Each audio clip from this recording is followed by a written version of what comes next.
রংপুরের ক্রিকেট উন্নয়নে বিসিবির মহাপরিকল্পনা নিয়ে বিস্তারিত জানাতে রংপুর ক্রিকেট গার্ডেন থেকে যুক্ত হচ্ছেন মাহমুদ রাফিন।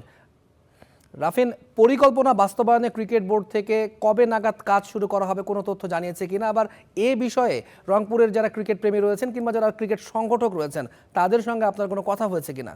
গতকাল স্টার প্লেতে এই সংবাদটি প্রকাশের পর থেকে কিন্তু রংপুরের যারা ক্রীড়াপ্রেমী, বিশেষ করে ক্রিকেট খেলার সাথে জড়িত সকল সংশ্লিষ্ট সকলেই কিন্তু অত্যন্ত আনন্দিত হয়েছেন। কারণ দীর্ঘদিন থেকে কিন্তু রংপুরের ক্রিকেটের উন্নয়নের কথা বলা হলেও কিন্তু এখানে তেমন কোনো উন্নয়ন হয়নি। রংপুরের ক্রিকেটের যে সবচেয়ে বড় সমস্যা এখানকার অবকাঠামো এবং অব্যবস্থাপনা, ফলে দীর্ঘদিন কিন্তু এখানে অনুশীলন হয় না, নিয়মিতভাবে লিগ অনুষ্ঠিত হচ্ছে না। এছাড়াও কিন্তু মাঠ নিয়ে দ্বন্দ্ব, অন্যান্য কাজে কিন্তু মাঠের ব্যবহার সহ নানাবিধ সমস্যায় রংপুরে ক্রিকেট জড়িত। গত ৫ আগস্টের পরে রাজনৈতিক প্রেক্ষাপটে পরিবর্তনের পর রংপুরে পরিদর্শনে এসেছিলেন বিসিবি চেয়ারম্যান আমিনুল ইসলাম বুলবুল, এবং গত নভেম্বরে বিসিবির পরিচালক আসিফ তিনি পরিদর্শনে এসেছিলেন। এসে রংপুরের ক্রিকেটের এই বেহাল দশা দেখে কিন্তু তারা অত্যন্ত হতাশ হয়েছেন এবং তারা প্রতিশ্রুতি দিয়েছিলেন যে রংপুরের ক্রিকেটের উন্নয়ন করবেন। বিশেষ করে এই আমিনুল ইসলাম বুলবুলের নেতৃত্বে যে ক্রিকেট বোর্ড, তারা কিন্তু প্রথম থেকে বলে এসছে যে ক্রিকেটের বিকেন্দ্রীকরণ করা জরুরি। সেই হিসাব থেকেই আসলে সেই প্রতিশ্রুতি থেকেই গত ২৪ তারিখ যে সবশেষ বিসিবির বোর্ড সভা হয়েছে, সেখানে রংপুর ক্রিকেটের উন্নয়নের জন্য তারা একটা মহাপরিকল্পনা নিয়েছে। ২৯,৪০,০০,০০০ টাকা ব্যয়ে এই প্রকল্পে তারা রংপুরের ক্রিকেটের জন্য বিশেষ বরাদ্দ রেখেছে।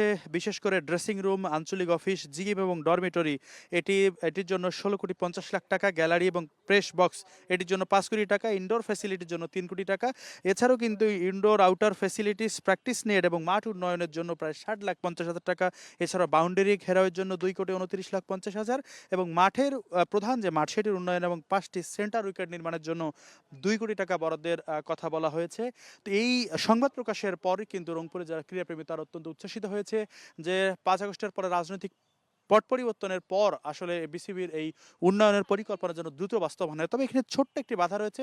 এই রংপুরের ক্রিকেট গার্ডেনের এই জমিটি সরকারের নিজস্ব জমি হওয়ায় আসলে ক্রিকেট বোর্ড তারা এসে অপেক্ষা করছে যে সরকার যদি তাদের এটি দীর্ঘমেয়াদী লিজ প্রদান করে, সেজন্য তারা অপেক্ষা করছে। রংপুর ক্রিকেট গার্ডেনের এই প্রকল্পটি বাস্তবায়নের জন্য চলতি সপ্তাহে রংপুরে আসার কথা রয়েছে বিসিবির ফ্যাসিলিটিস কমিটির চেয়ারম্যান শাহানিয়ান তানিমের।